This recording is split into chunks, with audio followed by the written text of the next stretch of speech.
conferência de encerramento desse segundo Congresso Nacional da Magistratura do Trabalho, realizado em Foz do Iguaçu, tem como tema precedentes judiciais e segurança jurídica. A condução será feita pelo ministro Douglas Alencar Rodrigues, que irá explicar a ausência do palestrante previsto inicialmente, o ministro Cristiano Zanin, do Supremo Tribunal Federal. Portanto, convido o ministro Douglas Alencar Rodrigues para fazer uso da palavra.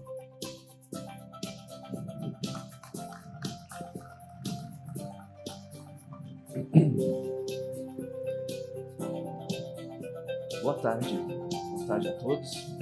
Chegamos ao momento final do nosso segundo Congresso Nacional da Magistratura do Trabalho. Um momento de agradecimentos, um momento de reconhecimento ao trabalho que foi feito pela equipe que nos assiste, uma equipe que é silenciosa, mas muito eficiente. A experiência deste ano está trazendo bons frutos. E já podemos anunciar que no próximo ano teremos a terceira edição deste congresso e desde logo todos estão convidados para, uma vez mais, se reunirem aqui em torno de temas tão candentes, de atores tão importantes que buscam refletir, compartilhar ideias, que buscam moldar o futuro do direito e da justiça do trabalho no Brasil. Mas não apenas do direito e da justiça do trabalho. Os conteúdos temáticos que foram aqui enfrentados revelam a preocupação da comissão científica deste evento, de todos que concorrem para a realização de um congresso dessa magnitude, para a busca de caminhos que possam contribuir de forma decisiva para que os objetivos que estão inscritos no texto constitucional de 1988 possam ser efetivados, deixando de ser simples retórica, promessas vazias, como nós enfatizamos no pronunciamento inicial de abertura. Eu me sinto aqui, vou pedir permissão para essa confissão, uma espécie de cobaia. O Zilmar e o Max, nossos amigos da BFP, não se cansam em trazer inovações tecnológicas e, talvez inspirados pelo TED Talks, criaram a BFP Talk. Então, eu sou a primeira, talvez, cobaia deste novo projeto e, de algum modo, a ausência do púlpito nos deixa um pouco mais expostos. Mas, enfim, me sinto muito à vontade na presença de tantos amigos, tantos rostos queridos, com grande atenção. E eu devo começar, então, agradecendo à BFP, ao Zilmar e ao Max, que foram os grandes arquitetos deste magnífico evento. Também à equipe de jornalismo, a Michele e o Mauro, os nossos agradecimentos. Eu pediria uma salva de palmas para esse pessoal.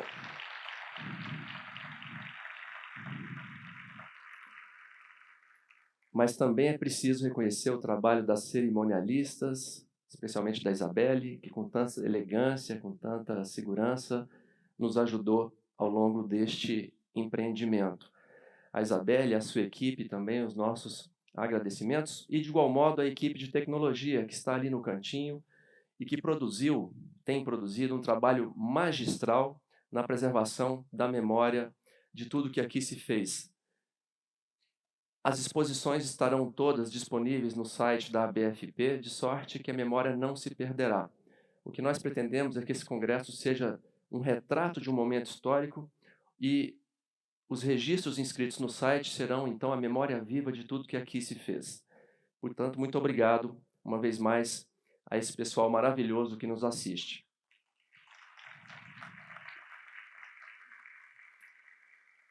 Ainda antes de começar a falar realmente do que talvez seja o foco da minha presença neste palco, é preciso reconhecer a presença, o esforço, a participação da Associação Brasileira de Magistrados do Trabalho, aqui representada pelo seu presidente, Gianni Cardoso, que, de igual modo, aderiu de forma imediata a esse projeto de abertura de um espaço novo, um espaço que seja verdadeiramente plural, para que todas as ideias possam circular.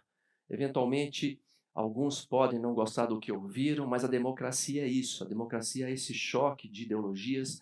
Ideologias nada mais são do que propostas de organização das nossas instituições, das relações sociais, econômicas, políticas e, por que não, também as jurídicas. Portanto, celebramos a democracia, a diversidade e o pluralismo.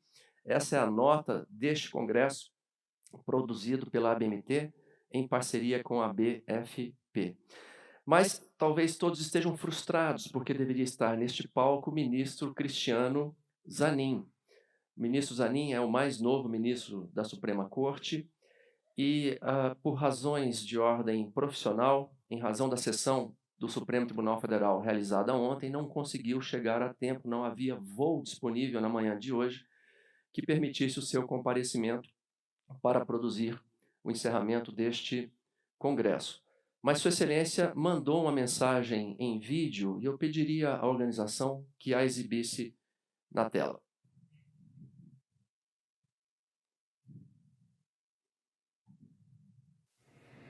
Quero cumprimentar todos que estão participando do evento, na pessoa do ministro Douglas Alencar Rodrigues.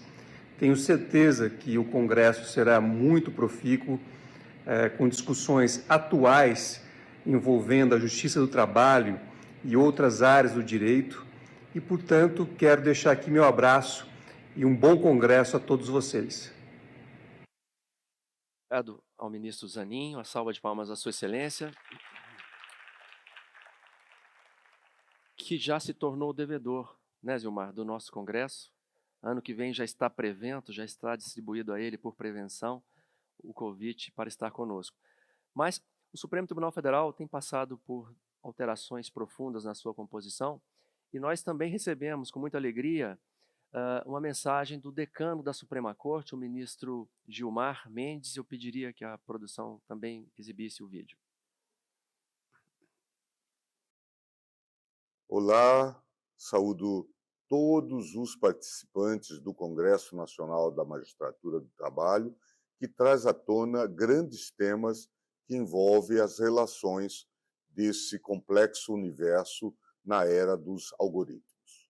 Cumprimento em especial o coordenador científico do encontro, o ministro Douglas Alencar Rodrigues, que, ao lado de colegas do TST, trabalham para a modernização do sistema, para a implementação da reforma trabalhista e para aproximar o judiciário da sociedade. Todos estão de parabéns. Eu vou oferecer aqui breves considerações acerca de um tema que foi, de algum modo, endereçado por todos e que é um desejo social relevante.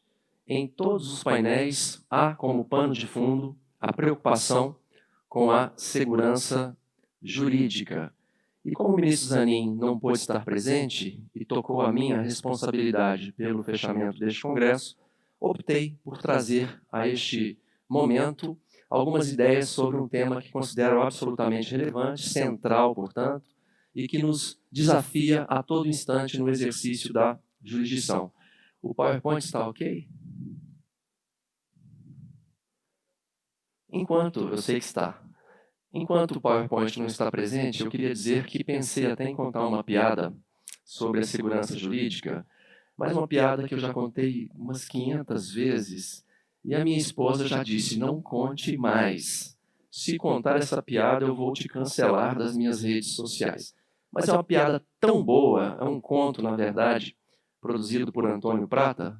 Meu amor, eu posso contar? Alguém quer ouvir? Sabia desse risco. Flavinha já ouviu também?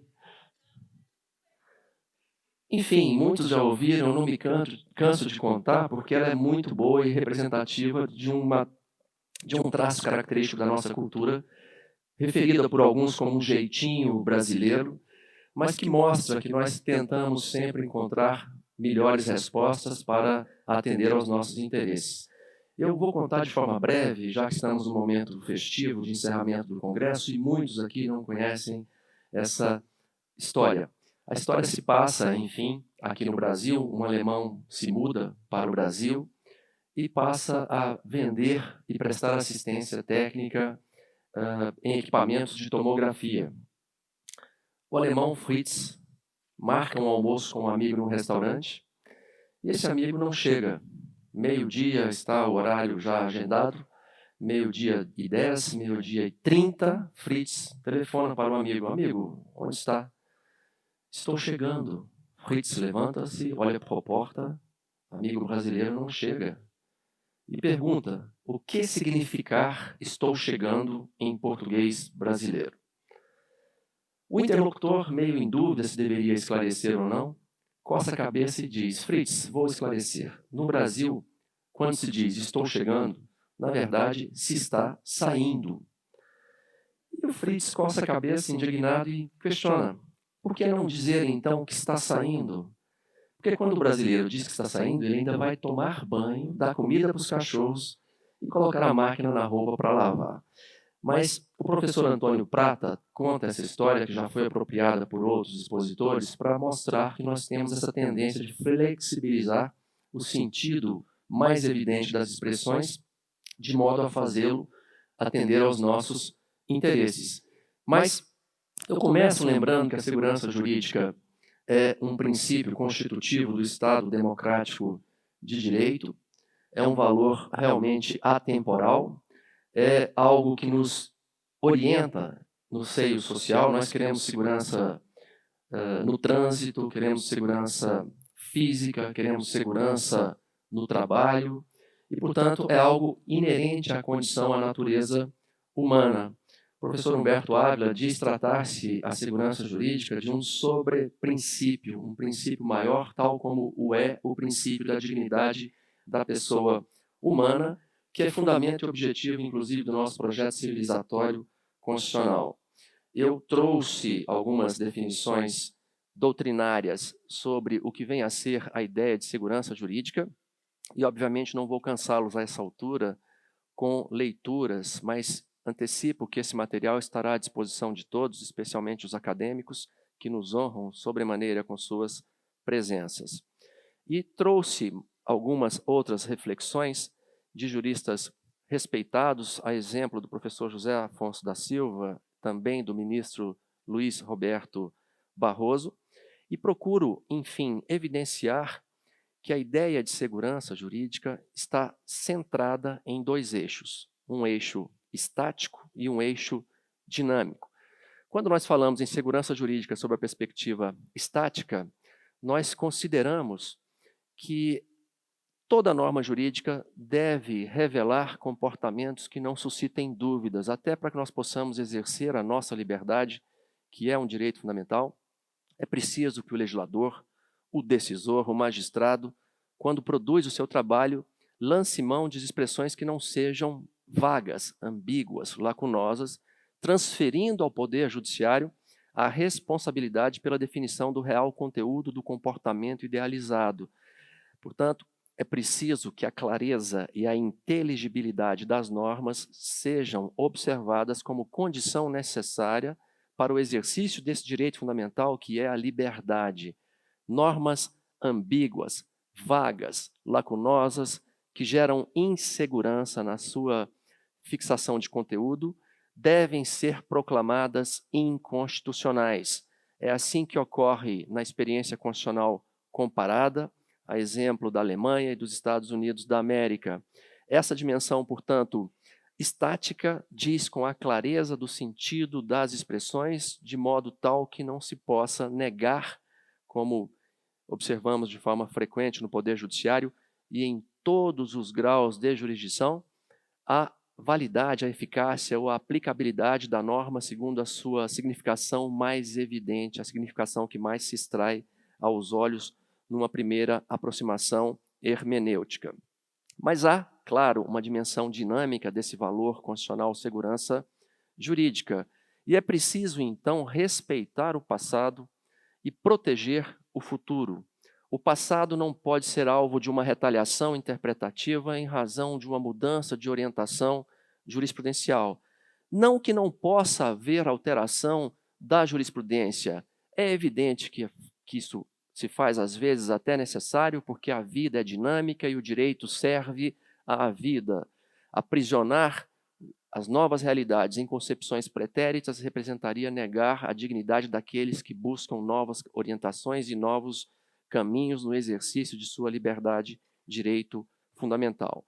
E, de igual modo, para o futuro é preciso resguardar os atos jurídicos que são praticados no presente, segundo a concepção prevalecente em relação ao conteúdo das Nacional normas ou enunciados normativos que são à considerados. tona grandes E por temas isso se que fala, envolvem então, as relações em modulação desse de complexo efeitos. universo Nós na era sabemos, dos a doutora Manuelita, algoritmos. que nos honra com sua presença, Cumprimento em tem larga especial o experiência neste coordenador campo, científico do encontro, que o controle da constitucionalidade das leis no Brasil passou a conviver com essa técnica de modulação de efeitos, algo que vem ao encontro desse ideal da segurança jurídica e que rompeu aquele tradicional dogma de que uma norma inconstitucional seria nula ab ovo.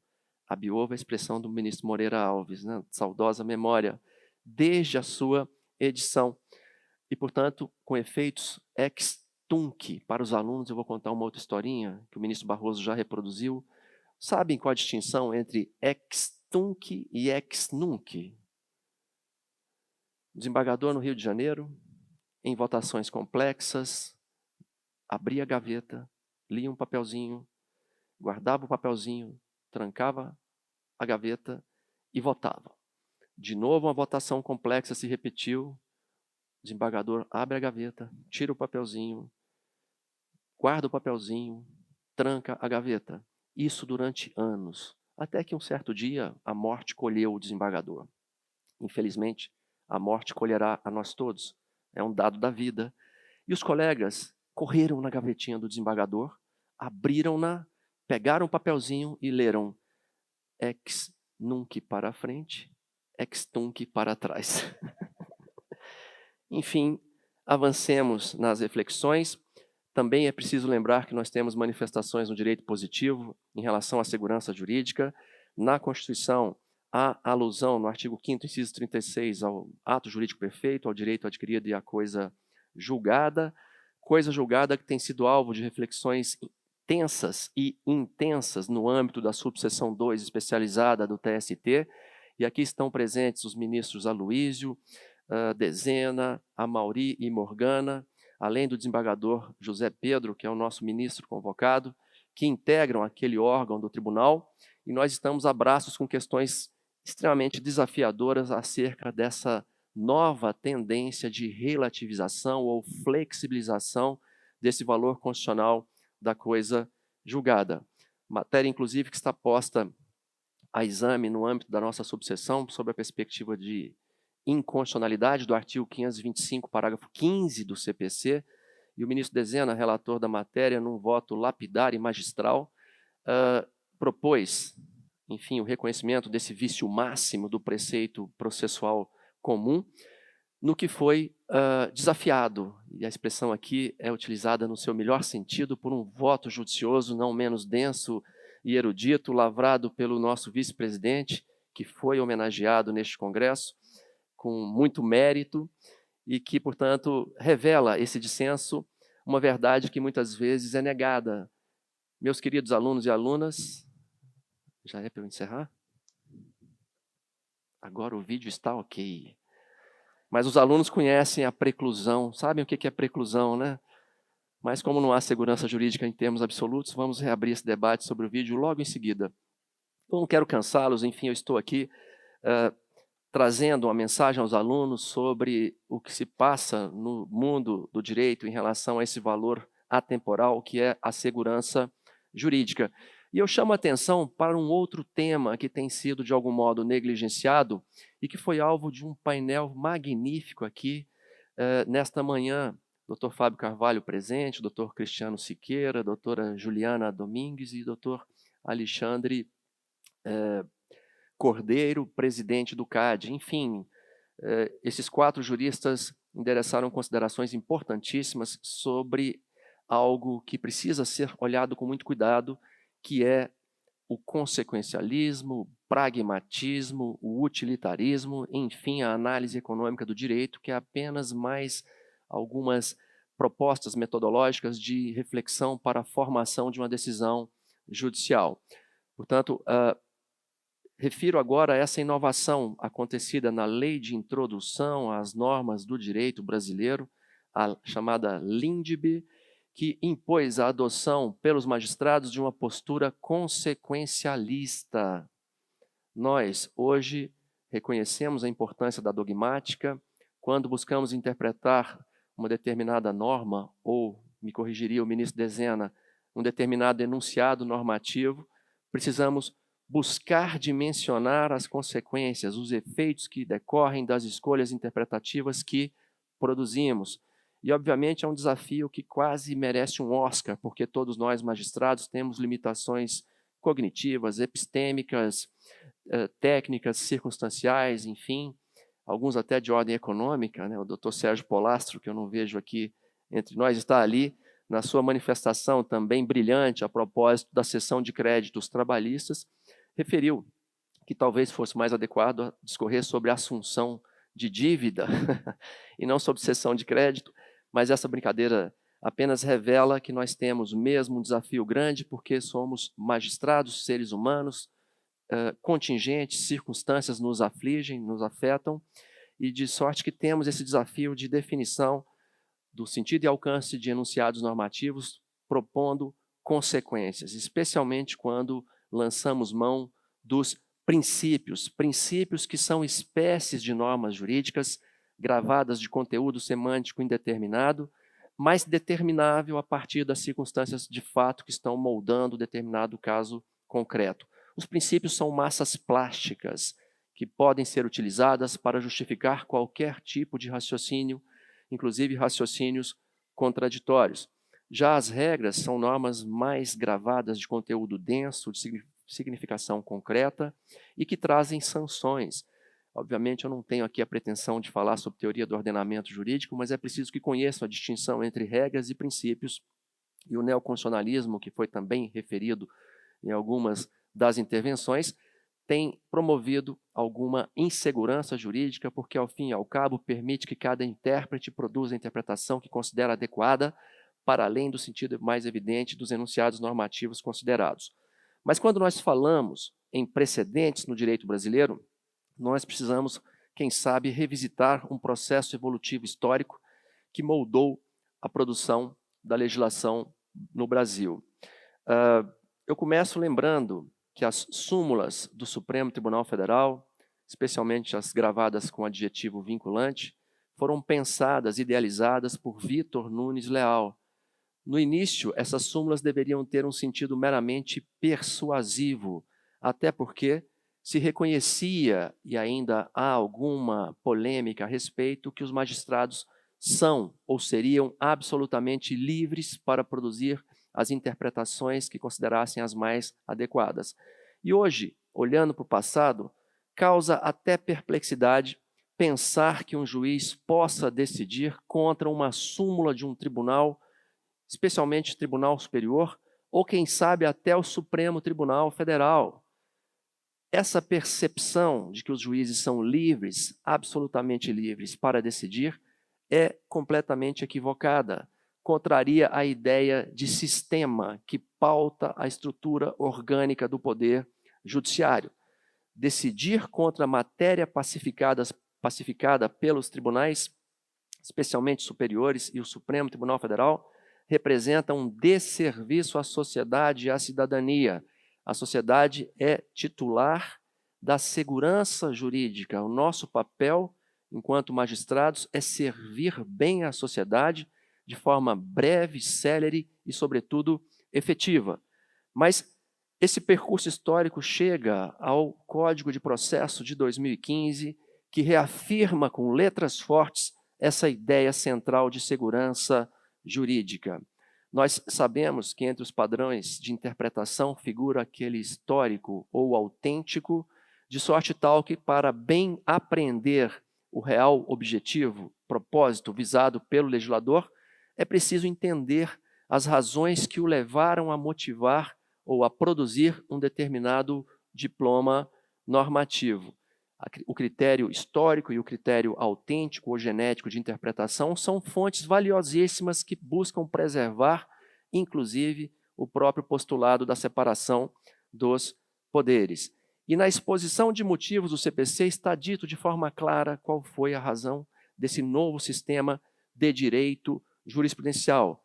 Pretende-se, de forma significativa, garantir à sociedade celeridade na tutela judicial, segurança jurídica isonomia no trato judicial de todos quantos se encontrem numa mesma situação, numa mesma posição jurídica.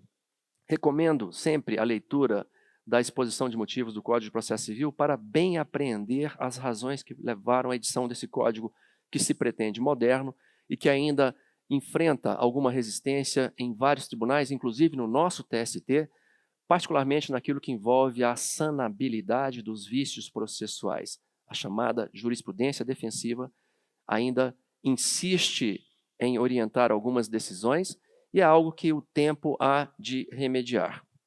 Mas preciso avançar e dizer que esse novo sistema de direito jurisprudencial está distribuído em diversos preceitos do CPC. Nós poderíamos referir a alguns deles, por exemplo, aquele inscrito lá no artigo 489, que diz do dever de fundamentação analítica e exauriente com respeito à jurisprudência. O CPC diz que é nula, por exemplo, uma decisão judicial que nega aplicabilidade a uma súmula do seu tribunal, do tribunal a que está vinculado o magistrado, sem pontuar a existência de distinção entre o caso que está sendo julgado e as razões que produziram aquele precedente, aquela decisão qualificada por essa nota de precedente de observância obrigatória. Mas o CPC traz uma série de inovações permitindo, por exemplo, que sejam proferidas decisões de improcedência liminar quando a matéria já está resolvida de forma repetida em súmula do Supremo ou do STJ, em acórdão dos mesmos tribunais em recurso repetitivo, obrigado, ou ainda nos incidentes de assunção de competência. Nós temos, enfim, lá no artigo 927, uma série de decisões que são gravadas com essa nota da observância obrigatória.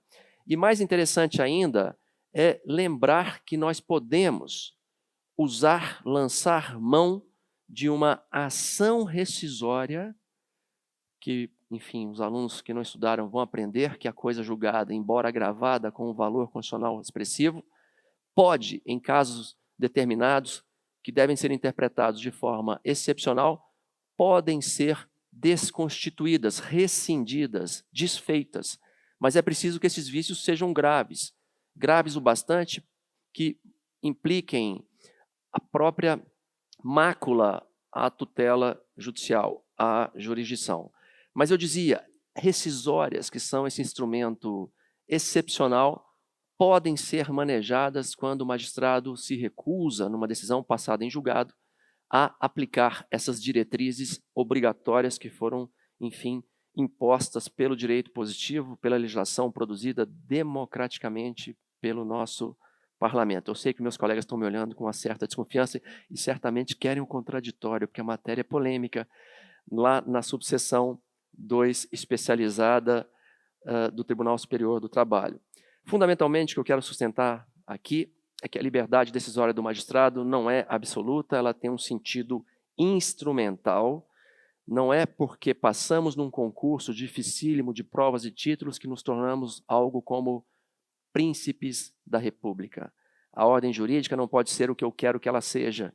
Eu preciso respeitar as instâncias produtoras de comandos normativos e apenas excepcionalmente poderei lançar mão da iniciativa integradora, interpretando princípios para suprir lacunas que, lamentavelmente, acabam existindo em face mesmo da própria dinâmica do processo social. Avançando, já estou quase chegando ao final, tudo no direito pode ser problematizado, tudo no direito pode ser questionado. O direito não é uma ciência exata, disse e repito, é uma ciência social aplicada, que só faz sentido na sua interação prática concreta com o mundo da vida. E é por isso que há autores respeitados que defendem a inconstitucionalidade desse sistema de precedentes. O professor Nelson Neri, por exemplo, ilustre processualista civil, afirma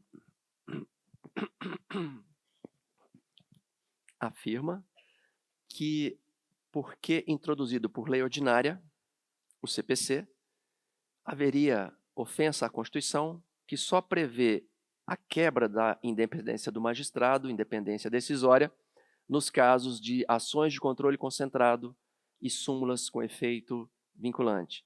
Obviamente, essa compreensão passa ao largo da hegemônica percepção desse novo sistema, de sorte que convivemos, sim, hoje, com um modelo processual que busca realizar na máxima extensão, na máxima medida, esse valor constitucional da segurança jurídica. Gosto também de referir ao professor Miguel Reale, sem dúvida um dos grandes filósofos da história do mundo, e lembrar que a vida é complexa, que a vida nos desafia, especialmente agora vivemos um cenário tão disruptivo, a tecnologia foi também aqui tratada, os impactos da tecnologia em diferentes campos da experiência social coletiva, especialmente no caso do trabalho, mas a vida é dinâmica, a vida é complexa, novos valores nascem, surgem, se desenvolvem, e nós vivemos, sim, numa sociedade plural que deve respeitar a diversidade. Aquela ideia de que as constituições nascem com pretensão de perenidade já foi superada, porque a aceleração do processo histórico forjada pela tecnologia tem possibilitado, vejam o caso brasileiro, mudanças de paradigmas constitucionais. No Brasil, foram mais de 130 emendas ao longo desses 35 anos de vigência constitucional. Também sabemos, e a doutora Manuelita, estudiosa do tema, conhece aqueles processos informais de alteração constitucional, as chamadas mutações. Eu, pessoalmente, acho estranhíssimo, porque o devido processo constitucional assenta as emendas constitucionais com todos os requisitos temporais, temáticos, materiais, circunstanciais que vedam qualquer mudança no texto constitucional, mas a doutrina e a jurisprudência, inclusive do Supremo Tribunal Federal, reconhecem com muita naturalidade esse fenômeno da mutação constitucional, que nada mais é do que a alteração do significado sem alteração do texto da norma fundamental. Mas já estou me aproximando do fim, porque temos ainda algumas notícias importantes, alguns vídeos interessantes, para reafirmar que o novo Código de Processo Civil tem desafiado os tribunais, e o nosso vice-presidente, ministro Aloysio, é um incansável defensor deste movimento de padronização decisória a partir de precedentes que sejam obrigatórios. Vejam, o Supremo Tribunal Federal, ao tempo em que fiz essa pesquisa, já havia fixado 679 temas. O Superior Tribunal de Justiça já passou dos 1.200 temas. E na nossa jurisdição especializada, temos apenas 21 casos que foram processados sob esse procedimento, com essa proposta de consagração de casos repetitivos. Mas o que chama atenção, e talvez explique esse cenário, foi a camisa de força que a reforma trabalhista impôs aos tribunais para a revisão, cancelamento e edição de novos vetores jurisprudenciais. O ministro Amaury, assim que chegou ao TST, foi brindado com a distribuição de um incidente de inconstitucionalidade e levou ao Pleno, e o Pleno aprovou por larga maioria a ineficácia vertical, a nulidade mesma da inovação trazida pela reforma trabalhista, quando impôs essa camisa de força para que os tribunais trabalhistas, regionais e superior pudessem produzir a sua jurisprudência. Eu vou acelerar e prometo que já estamos caminhando para o final, discutindo esse horizonte, quem sabe algo utópico, que é a realização da segurança jurídica. Penso que nós vivemos uma transição de paradigmas, e eu chamo a atenção para algo que já disse hoje aqui neste palco, que é a circunstância de a segurança jurídica não ser algo apenas presente na jurisdição especializada do trabalho. Não! No Supremo Tribunal Federal convivemos também com insegurança jurídica. No Superior Tribunal de Justiça há manifestações claras de dificuldades na realização deste horizonte ideal que é a segurança jurídica. E dia desses eu dizia, num debate parecido com esse, sobre segurança jurídica, que o próprio Supremo Tribunal Federal, por vezes, perde a oportunidade de resolver de forma definitiva temas complexos, candentes, desafiadores, e poderia referir a um deles, aqui o tema 1046 da tabela de repercussão geral, um tema que trouxe a este palco lideranças sindicais de empresários e de trabalhadores e que envolve a definição do conteúdo possível dos acordos e convenções coletivas de trabalho. O Supremo fixou uma tese genérica e a jurisprudência agora está desafiada com situações concretas, mesmo com a regulação jurídica da matéria em nível infraconstitucional, lá nos artigos 611-A e 611-B da CLT. Mas, como reforço a esse sistema de precedentes, nós temos as vias das reclamações e da ação rescisória. As reclamações pululam. Reclamações que já superam aí, acho que 6.000 reclamações no Supremo Tribunal Federal, e essas reclamações acabam sendo também um sinal de que há dúvida em relação ao conteúdo das decisões vinculantes proferidas pelo Supremo Tribunal Federal. E as reclamações estão sendo, então, usadas para integrar, como se fossem declaratórios perpétuos, embargos, declaração sem prazo, integrar as manifestações prévias da Suprema Corte. Obrigado. Obrigado. De sorte que essa realidade também revela essa insegurança jurídica. Vamos ver se temos segurança aqui. Bom, eu vou caminhar para dizer, uma vez mais, o Poder Judiciário não é um amontoado caótico de juízes e tribunais, cada um decidindo de forma aleatória as questões, inclusive repetitivas, como bem entendam. Se é um sistema, é preciso resguardar as ideias de coerência, harmonia e eficiência. O princípio da persuasão racional no Estado democrático de direito não significa liberdade decisória absoluta do magistrado. Longe disso. Como disse e repito, juízes são livres para decidir sobre matérias de fato, mas não o são sobre questões de direito, quando, sobre elas, os tribunais aos quais vinculados já produziram decisões. O ponto, talvez, que suscite alguma reflexão, diz com as polêmicas que ocorrem nos tribunais superiores, inclusive no Supremo, e que não são pacificadas com a brevidade recomendável. Nós vivemos isso no Tribunal Superior do Trabalho. O tema mais relevante, ou um dos mais relevantes da reforma trabalhista, envolve a aplicabilidade das novas regras aos contratos de trabalho que foram firmados antes do advento da Lei 13.467 de 2017. De um lado, aqueles que entendem que há direito adquirido a regime jurídico, inclusive contrariando a jurisprudência da Suprema Corte, dizendo que o contrato de trabalho é um contrato que gera direitos, deveres e obrigações e que não pode haver alteração sucessiva, posterior à sua celebração, salvo para beneficiar os trabalhadores. De outro, aqueles que propugnam, com base em sólida doutrina, inclusive capitaneada pelo ministro Maurício Godinho Delgado, que assentam a aplicabilidade imediata das alterações legais produzidas aos contratos em curso. Significa dizer que os fatos são regidos pela legislação vigente ao tempo em que verificados. Não haveria, portanto, como negar a vigência da norma aos novos contratos de trabalho. Um tema que segue indefinido lá no Tribunal Superior do Trabalho, mas que em breve esperamos, sob a pena segura do nosso vice-presidente, que por acaso é o relator do caso no tribunal, por meio do processamento de um incidente de resolução de recursos repetitivos, irá pacificar a questão.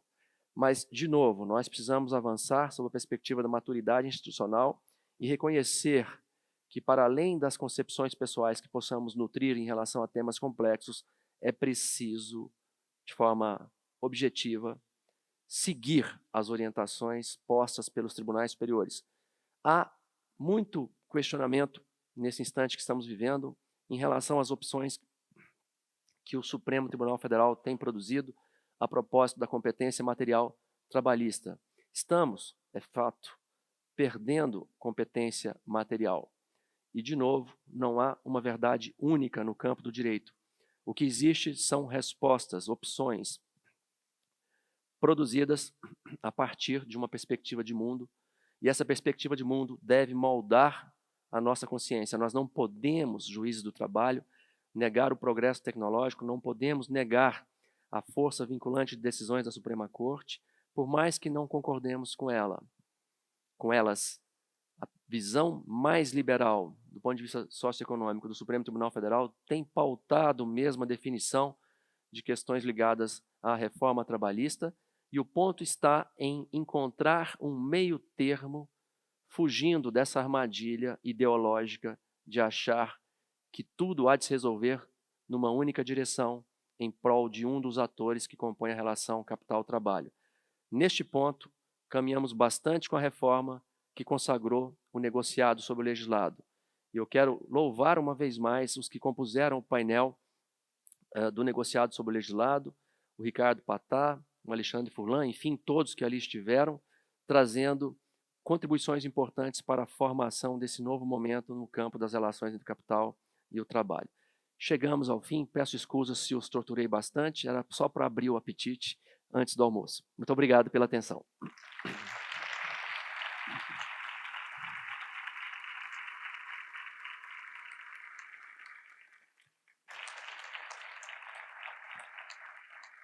Nossos agradecimentos também ao ministro Gilmar Mendes, e temos agora mais um vídeo institucional que será exibido, não sem antes dizer que estão todos convidados para o congresso do ano que vem, nos dias 28, 29 e 30 de novembro de 2024. Vamos ao vídeo, por gentileza.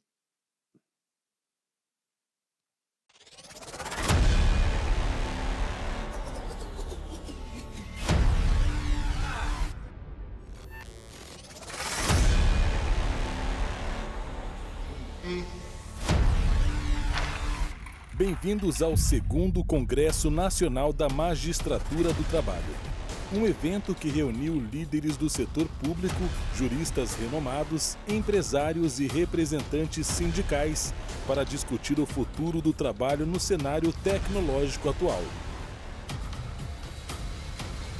Foram 25 painéis intensos, mais de 100 palestrantes e debates incisivos sobre modelos regulatórios. Juntos demos passos significativos rumo a um futuro de trabalho mais inclusivo e justo. Obrigado por fazer parte desta jornada.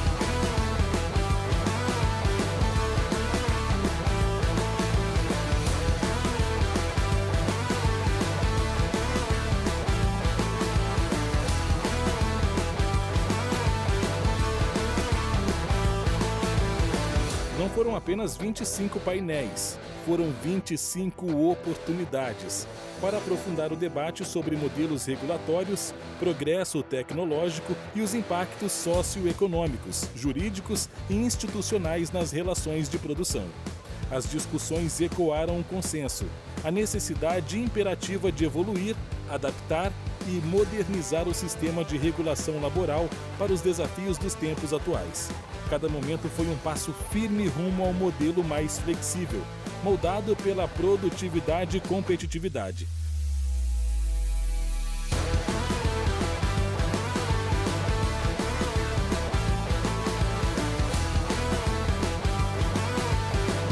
O 2º Congresso Nacional da Magistratura do Trabalho foi um catalisador de mudanças, uma luz guia para um futuro laboral mais justo, inovador e próspero para todos. Unidos construímos pontes para um amanhã melhor. Juntos, rumo a um futuro de trabalho mais humano.